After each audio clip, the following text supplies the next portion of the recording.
Hello everyone. Welcome back to Movie Recapped Girl. We are going to look at a unique movie called R.I.P.D. At night, Nick Walter, a police officer, is digging a hole in his backyard with the intention of burying some pieces of gold that have been broken. The following morning, Julia questioned her husband about the peculiar orange tree that had been planted in their garden the day before. Nick feigns naivety and claims it is a sign of success.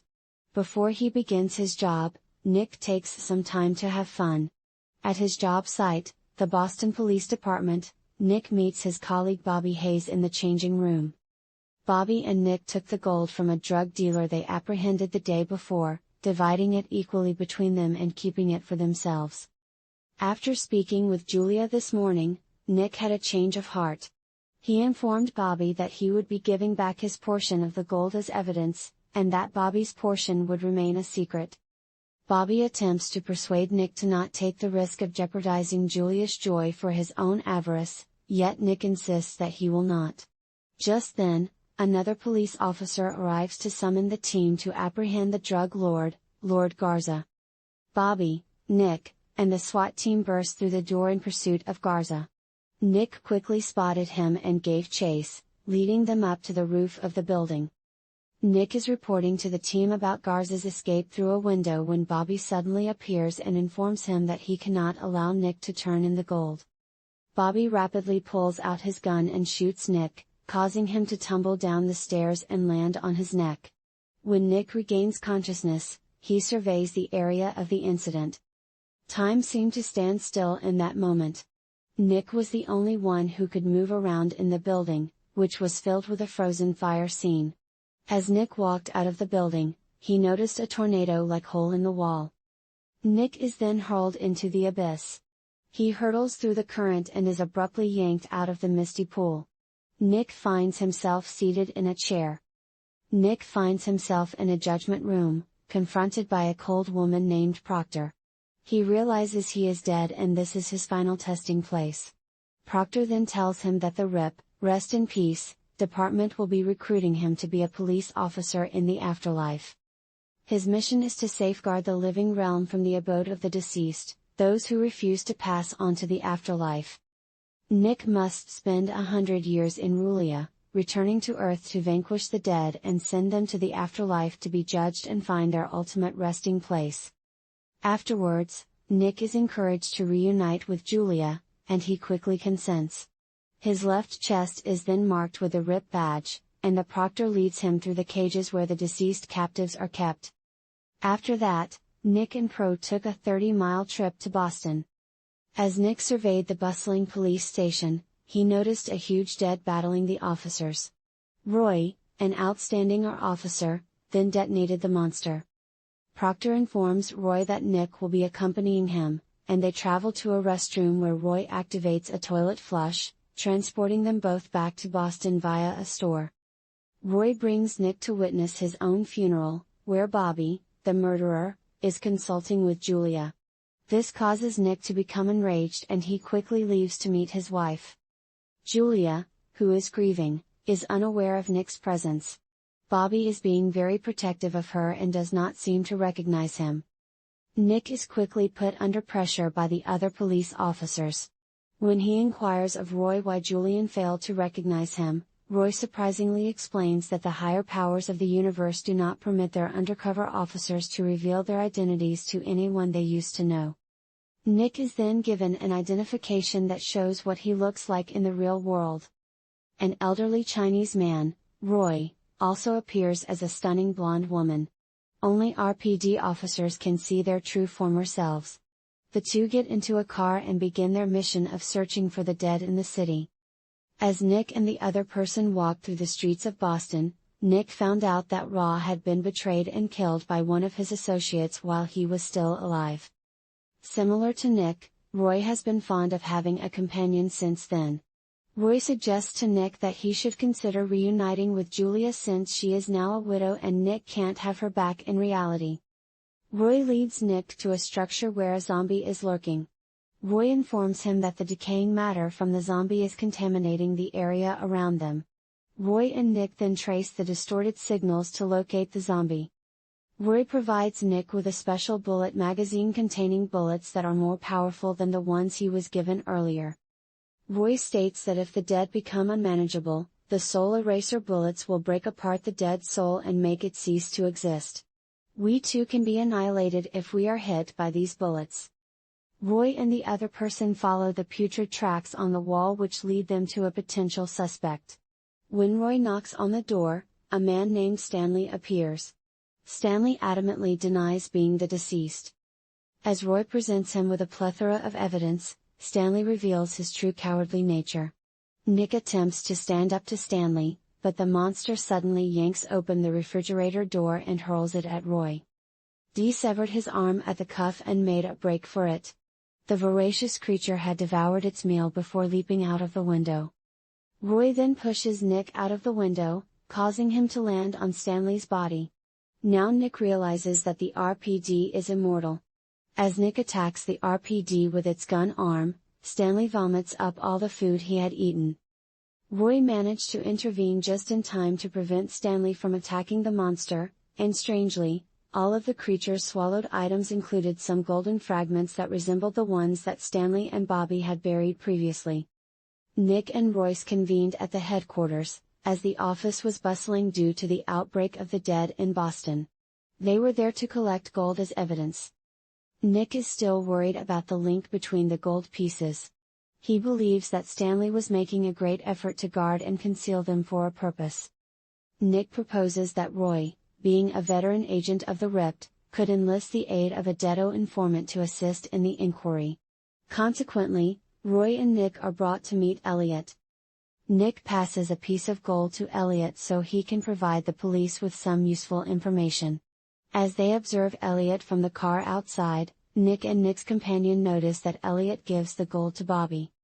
Roy and Nick chased after Bobby's bodyguard, eventually arriving at Nick's residence. Bobby acted innocently, inquiring of Julia if Nick had seemed alright on the day of his demise. Julia brings Bobby to the orange tree to demonstrate her husband's peculiar behavior. When Bobby discovers the concealed gold, Julia is initially disheartened by his thievery of the gold. Julia is assured by Bobby that he will uncover the truth since Nick is his closest friend. The two of them then accompany Bobby to discover where he is taking the gold. Eventually, they reach a building. As Roy heard a dog barking, he noticed a corpse in the form of a large man. Bobby then gave the suitcase of gold to the hefty man, Pulaski. Roy and Nick quickly moved towards Pulaski and guided him to a freezer. In no time, the deceased was transformed into a hulking monster, smashing the freezer door and fleeing from the R.D. As P perched on the side of the building and jeered at them, Roy raised his singular eraser gun and fired it at the creature's feet. P, with their super strength, drags Roy across the city, causing all the vehicles to collide with one another. Nick attempts to support Roy, but he is struck by a vehicle. Fortunately, Nick is unscathed due to his immortality. As Roy directs, Nick succeeds in shooting P in the head with a single shot gun. Nevertheless, P. Alaska is very intelligent as he conceals what he said by putting it in a suitcase before jumping out of the window. At this point, Roy is still slightly confused by P polarity. Nick and Roy quickly smash the elevator to escape, and they can attack the monster in two ways out on the elevator cable. Roy joins Nick in the cable. As the elevator broke through the roof, the two officers managed to keep hold of the suitcase, but P. Alaska luckily escaped. After the chaos, Proctor appeared and blamed the two officers for allowing the dead to escape into the living world in their monstrous form. It was discovered by the two zones that the gold pieces they had gathered were actually components of a highly hazardous artifact known as the Staff of Jericho. Proctor states that if the Jericho staff is used, it can cause the dead to be returned to the earth, reversing the process of them ascending. The mistake made by Roy and Nick at the Alaska event will be met with a hearing tomorrow, and this could lead to the apocalypse. In addition to the golden components, the artifact needs human blood to be activated. It is likely that Roy and Nick will both be eliminated, causing Nick to be disheartened and depart the two, claiming he has somewhere more important to go. Nick goes to the stadium to witness Julia for the final time, but she is frightened by the elderly Chinese man who is trailing her. Roy orders Nick to cease his pursuit of Julia and resigns himself to his destiny. When they reach the pier, Nick plans to prevent the impending apocalypse, and Roy eventually consents to help. They have only one more day left, so they will use it to complete the task of getting rid of the artifact. Nick and Roy are aware that Bobby is a key figure in this event and it is likely that he is also deceased. Whilst in the coffee shop, Bobby encountered a man wearing a sports jersey who gave him half of a metal object. They discuss their accomplishment of constructing a system to block our IP address and reinstate the city of Jericho, something that has not been achieved in the past 3 millennia. The following morning, Roy and Nick were spotted outside of his residence, intending to let the proper authorities apprehend him. At the headquarters, there were also other deceased captives, one of them wearing a sports jersey. As the clerk tosses the submitted half-sphere, the other half of it is discarded in a trash can. The entire headquarters was suddenly thrown into a state of stillness as the two pieces of the sphere moved around each other and connected, forming a complete sphere. It was then that the Dead's plan to ensnare the police was revealed. In a matter of minutes, the Dead had broken into the storage and taken all the golden fragments in the R. The staff began to make progress in getting Dee out of the bathroom, and eventually they succeeded. Roy, Nick and the rest of the R.I.P.D crew quickly followed the deceased's lead. At Bobby's command, they gathered all the pieces of the artifact and put them together on the ground. The energy emanating from the spot rises up to the heavens, creating a gap in the clouds above. Nick and Roy also arrived on Earth. The R.I.P.D quickly spread out to take down the Dead house one by one, and Roy used his impressive shooting skills to defeat them. Meanwhile, Bobby sends 2 undercover officers to deceive Julia, intending to use her as a source of blood to activate the ancient artifact. Bobby soon reveals his true intentions to Julia. Nick and Roy make their way back to the bustling streets, and Nick is able to drive them to the artifact. Along the way, they are confronted by Giant P, and the two of them open fire, eventually managing to erase P. When Nick and Bobby got there, Nick witnessed Bobby stabbing Julia in the back. Julia's blood pooled around the artifact, triggering the process. Nick requests Roy to attempt to impede Jericho Will's advance as he engages in a one-on-one battle with Bobby in an effort to rescue Julia. Bobby attempted to crush Nick with a massive boulder. Roy quickly spotted the jeep above him and, despite his best efforts, he was unable to keep it from crashing down and shattering the artifact into pieces. Nick shoots Bobby in the face, causing him to flee, and halting the procession of the Dead.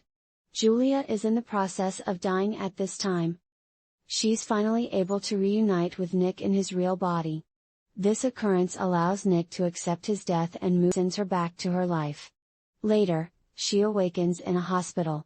He then brings Roy and Nick together outside and instructs them to keep serving in the R.I.P.D. Nick and Roy got into the car, and Nick's new look as a young scout was revealed. Thank you for watching the video. Please do not forget to subscribe to the channel and hit the like button. I'll be back soon with another incredible story.